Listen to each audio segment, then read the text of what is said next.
कहते हैं कि इश्क और मुश्क छुपाए नहीं छुपता, पर इश्क और जंग भी लाख छुपाने के बावजूद भी छिप नहीं सकता। पूरी दुनिया में हमास लीडर इस्माइल हानिया का कत्ल होने के बाद जिस तरह से इंतकाम का जिक्र हो रहा था, अब वो धीमा हो गया, क्योंकि ईरान ने अब तक हमला नहीं किया, पर ईरान हमला नहीं करेगा इसकी भी कोई गारंटी नहीं, क्योंकि अब तो ईरान के इज्जत व वक़ार की बात आ गई है और ईरान को अब हर हाल में हमला करना ही होगा, चाहे दुनिया कुछ भी कहे। क्योंकि माना जा रहा है कि ईरान अगर इंतजार कर रहा है तो बस परमाणु हथियार आने का इंतजार कर रहा है, जिसकी वजह से ईरान हमले में ताखीर कर रहा है, देरी कर रहा है। पर यह जरूरी नहीं कि इजराइल पर हमला कोई और नहीं करेगा। हिजबुल्ला इस वक्त ईरान के हथियारों से इजराइल पर जोरदार तरीके से हमला कर रहा है, जिसमें इजराइल के अब तक दर्जन भर से ज्यादा सैनिक मारे जा चुके हैं। पर इश्क और जंग को छुपाना इतना भी आसान नहीं है। खबर हर हाल में बाहर आ ही जाती है, जिसे छुपाना बहुत मुश्किल हो जाता है। जय हिंद दोस्तों, मैं हूं शम्स तबरेज़ और आप देख रहे हैं टाइम्स मील।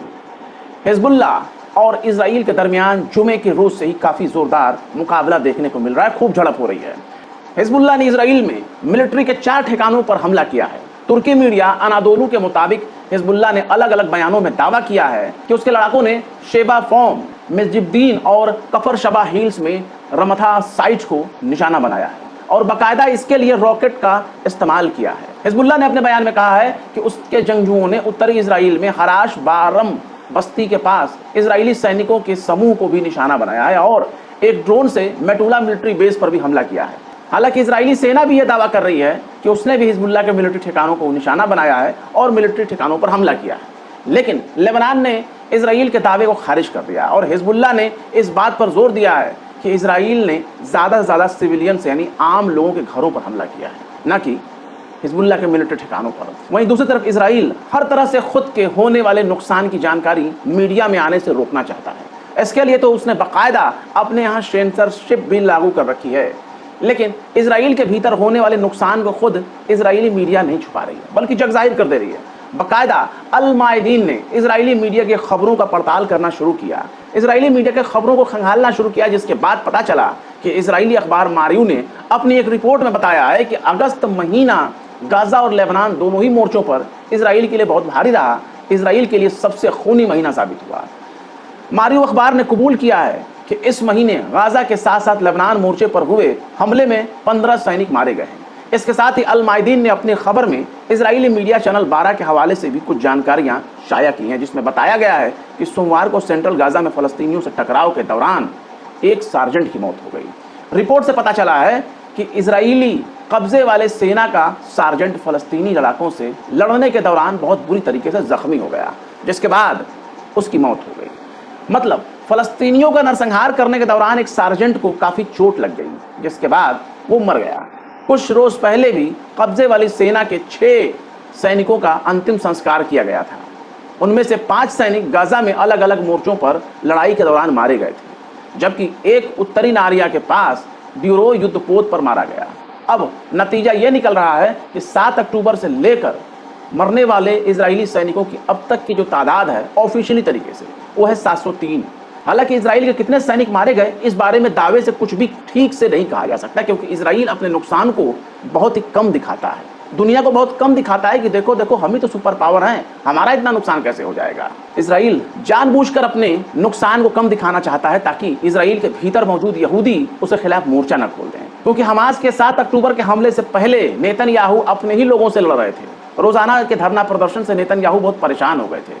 अब जंग को जारी रखना सिर्फ कुर्सी बचाने का ही एक बहाना है। वहीं अमेरिका दौरे पर जाने के बाद जो बाइडन ने नेतन्याहू की खूब आहूभगत की थी, ठीक वैसे ही ट्विटर के मालिक एलन मस्क ने भी नेतन्याहू को पलकों पर बैठा लिया था। ऐसा लग रहा था कि वो उनकी महबूबा हैं और वो उनको अपने ओठों से न लगा लें। लेकिन ब्राज़ील ने एलन मस्क को कायदे से सुताई कर दी है। ब्राज़ील ने एलन मस्क को एक जोरदार झटका दिया है, या फिर यूं कहें कि दौलत के नशे में मगरूर एलन मस्क को एक झन्नाटेदार तमाचा जड़ दिया है। ब्राज़ील ने आधिकारिक तौर पर ट्विटर यानी एक्स पर बैन लगा दिया है। अगर कोई वीपीएन के जरिए भी ट्विटर का यूज करेगा तो उसे भी गुनहगार माना जाएगा और उस पर भी $8,900 का जुर्माना लगाया जाएगा। ब्राज़ील की सुप्रीम कोर्ट ने ट्विटर यानी एक्स पर बैन लगाने के साथ साथ उनके सैटेलाइट इंटरनेट स्टारलिंक के बैंक अकाउंट को भी सीज कर दिया है। हालांकि एलन मस्क ने सुप्रीम कोर्ट के आदेश को सेंसरशिप बताते हुए इसकी पुरजोर मजम्मत की है, आलोचना की है, निंदा की है। पर निंदा करने से क्या होता है। ब्राजील में सोशल मीडिया प्लेटफॉर्म एक्स के दफ्तरों को वो पहले ही बंद कर चुके हैं। हालांकि मस्क ने यह भी कहा था कि ब्राजील में उनकी सर्विस, ट्विटर की सर्विस जो है वो जारी रहेगी। दरअसल जुमे के रोज ब्राजील के सुप्रीम कोर्ट के एक जज साहब ने ट्विटर को बैन करने का हुक्म सुना दिया।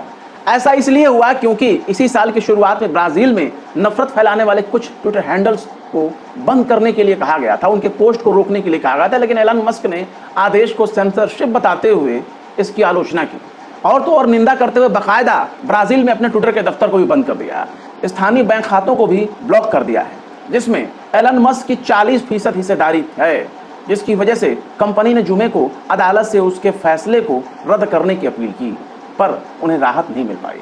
वहीं अमेरिका में जो बाइडेन की पार्टी की तरफ से बनाई गई उम्मीदवार कमाला हैरिस ने इजराइल के लिए अपने इश्क का इजहार करते हुए कहा है कि वो जो बाइडेन की इजराइल पॉलिसी में कोई तब्दीली नहीं करने जा रही।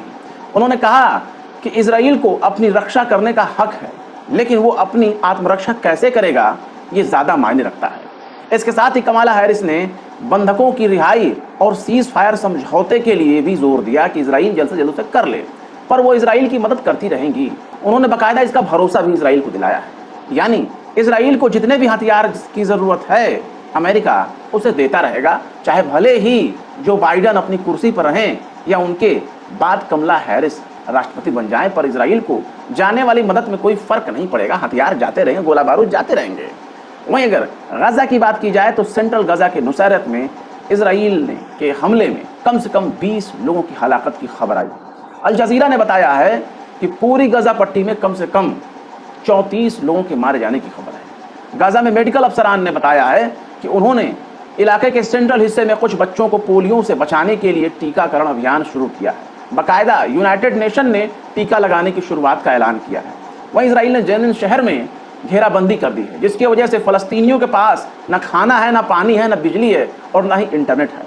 जबकि कब्जे वाले वेस्ट बैंक यानी पश्चिमी तट पर सबसे ज़्यादा इजराइल का हमला इस वक्त चल रहा है। फ़लस्तीनी शरणार्थियों के लिए संयुक्त राष्ट्र एजेंसी UNRWA का कहना है कि बुध के रोज़ से इजरायली हमलों की शुरुआत के बाद अब तक कब्जे वाले वेस्ट बैंक यानी पश्चिमी तट पर कम से कम 20 फ़लस्तीनी मारे गए हैं, जिसमें से एक अपाहिज भी है और कई सारे बच्चे भी शामिल हैं। इसके साथ ही गजा में अब तक 40,691 से ज़्यादा फ़लस्तीनियों की हलाकत हो चुकी है, पर कातिल अमेरिका मदद अपनी जारी रखेगा, इजराइल को भर भर के हथियार देता रहेगा और अरब देशों के ज़रिए, हवाई अड्डों के ज़रिए, पोर्ट के ज़रिए, एयरपोर्ट के ज़रिए इजराइल को मदद पहुंचती रहेगी। फिलहाल क्या कहेंगे इस खबर के बारे में कमेंट बॉक्स में ज़रूर बताएं।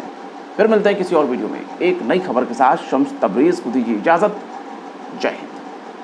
अगर अभी तक आपने हमारे चैनल टाइम्स मेल को सब्सक्राइब नहीं किया है तो जल्दी से सब्सक्राइब कर दें और बेल आइकन भी प्रेस कर दें।